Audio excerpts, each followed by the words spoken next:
Buenos días, buenas tardes y buenas noches a todos los seguidores de mi cuenta en TikTok y en Instagram. El día de hoy tengo como entrevistador a Daniel Páez, mi hermano y socio en Alumbra Asesores y en muchísimos proyectos personales. Y vamos a conversar, siendo él mi entrevistador, sobre un tema que ya sabemos que genera polémica en el país, el tema Odebrecht. Se ha visto de una manera, claro, por supuesto. Hay la violación de un régimen legal que debe ser sancionado por el Estado desde todo el punto de vista. Sin embargo, hay que repensar y refigurar un poco lo que significa Odebrecht en una cultura como la nuestra. Para hoy, Rafael Daniel Páez. Bueno, no, primero que todo es un placer estar aquí contigo, que me hayas invitado por primera vez a un debate como este tan interesante. Y te hago una primera pregunta. ¿No te parece que revivir el caso Odebrecht en una situación política actual le hace menos bien al país en este momento? Pues la verdad siempre hará bien, ya lo decía un filósofo hace muchísimo tiempo, que la verdad pues trae cierta libertad para una nación y una paz que al final está en aquellas personas que han sido víctimas de este entramado legal. Pero sí estoy de acuerdo contigo que creo que nos estamos enfocando y mirando a través del retrovisor, descuidando el frente del camino, ¿no? Cuando vamos en un automóvil, si queremos ir al norte, estamos encendiendo el retrovisor de manera permanente y olvidando el trayecto que tenemos al frente. Eso no implica que los responsables no deban ser sancionados, pero de escándalo en escándalo sobre situaciones del pasado, vamos a enfrascarnos en ese pasado y ver cuál es el futuro que tiene el país. Eso no significa que otra vez esté mal que estén sancionando a los responsables, pero creo que las noticias deberían ser sobre nuestro presente y nuestro futuro y no permanentes escándalos sobre situaciones del pasado que ya han sido superadas y que deben corregirse y que debe la justicia llegar de manera pronta en vez de los 10, 15, 8, 7 años que dura un proceso judicial. Bueno, interesante punto de vista, pero la proyecto por otro lado también.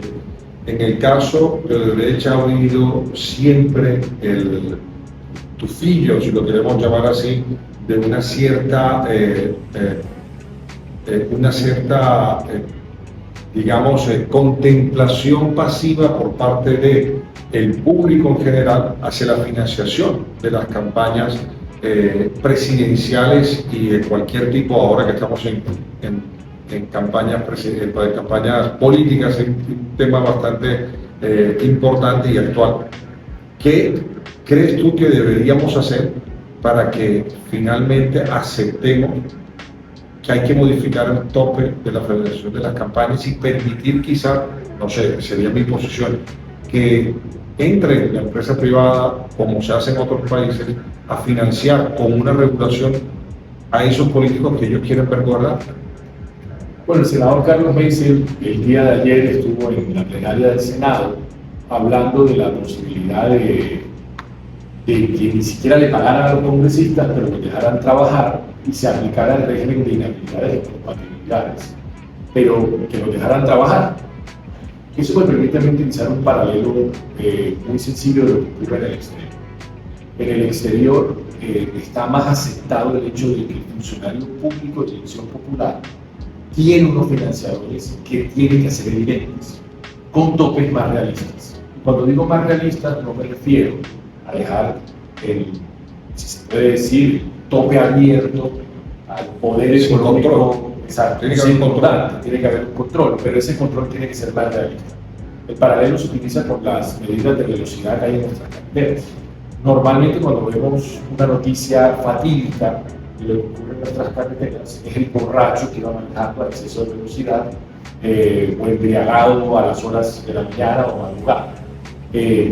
Pero normalmente nuestras carreteras tienen topes de velocidad ridículos para lo que realmente ocurre en las carreteras. Entonces vemos velocidades de 60 y los automóviles yendo a 100, o vemos velocidades de 90 y los automóviles yendo a 140. Irónicamente se utilizan esos topes a la baja, parece ser para llenarnos de sanciones económicas de multas de velocidad y no para aceptar la realidad de que se maneja mayor velocidad en nuestras carreteras. O sea, para ponerte en contexto, dejemos de sancionar a quien va a 62 kilómetros por hora y enfoquémonos en quien va a 250. borracho. Borracho. Exactamente. Entonces, los topes de las campañas debería ser igual. O sea, hay una financiación ilegal que venga del narcotráfico, que venga del contrabando, que obviamente debería estar todas las luces puestas allí, en esa financiación irregular sobre conductas que todavía no aceptamos como normalizadas. Pero no se puede enfocar en un tope mínimo sobre un dinero que realmente en las últimas cuatro campañas, todas están investigadas por financiamiento irregular.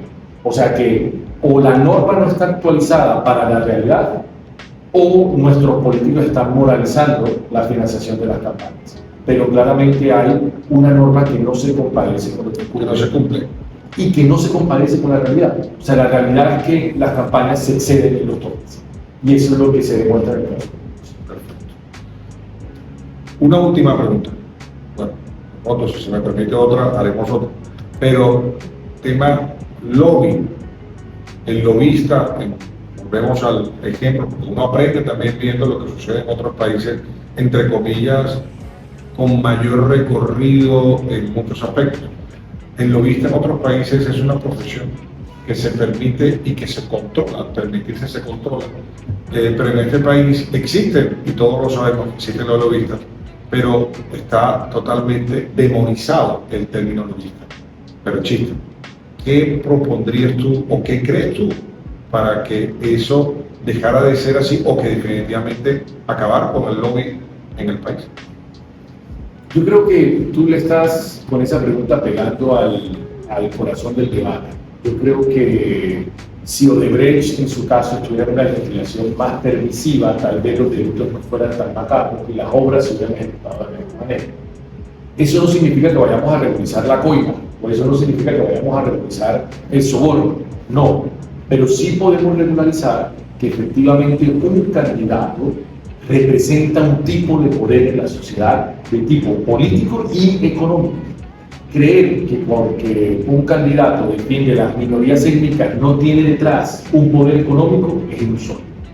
Creer que porque un candidato defienda a una comunidad en particular y no tenga el apoyo económico de esa comunidad en particular es ilusorio. Dejar de vivir en ese realismo mágico que nos identifica, en ese país de las maravillas, y empezar a vivir en el país de las realidades. ¿Cuál es el país de las realidades? A los políticos los financia la empresa privada. Y esa empresa privada busca que se aprueben unos proyectos de ley en el Congreso. Por supuesto que sí. Y ese proyecto de ley, si nosotros sabemos qué político va apoyando cada empresa, decidiremos si le aportamos o no con nuestro voto. Entonces, si Alberto Páez está en pro de una protección del medio ambiente, en que las empresas no contaminen los ríos, de que dejen de botar dióxido de carbono en exceso en toneladas al aire que respiramos, y yo sé que el candidato X del partido Y lo está financiando las empresas que contaminan y que efectivamente botan los contaminantes al río, pues yo lo que hago es no apoyar a ese candidato. Entonces, nos olvidamos del discurso barato y lo que vamos a la realidad de la financiación. Yo como votante me enfocaría más en mirar quién financia al candidato y no en el discurso y la retórica barata o en la retórica populista que utiliza realmente el candidato. Entonces, si podemos desnudar quién está detrás del candidato, votaremos con mayor conciencia y más, de manera más correcta al momento de la elección.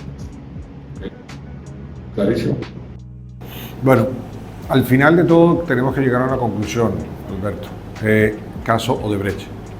Odebrecht fue tendencia, parece que entró en un letargo y ahora vuelve otra vez Odebrecht con todo lo que eso significa. ¿Cuál sería tu conclusión acerca del tema Odebrecht, el de hoy, el que salió ayer con las declaraciones, con el Twitter del presidente? Pues número uno, que hay que acompañar a nuestras instituciones, a la Fiscalía General de la Nación, a la Procuraduría y a las diferentes entidades nacionales e internacionales en la sanción de los responsables. Eso está claro. Sin embargo, viendo más allá de lo que es visible, de lo evidente, creo yo que hay que dar un debate sobre la realidad de la financiación de las campañas políticas en Colombia. Más allá de Odebrecht. O subir los topes, o sincerar y hacer más transparente la financiación, o dejar de moralizar la forma como se hace política en Colombia.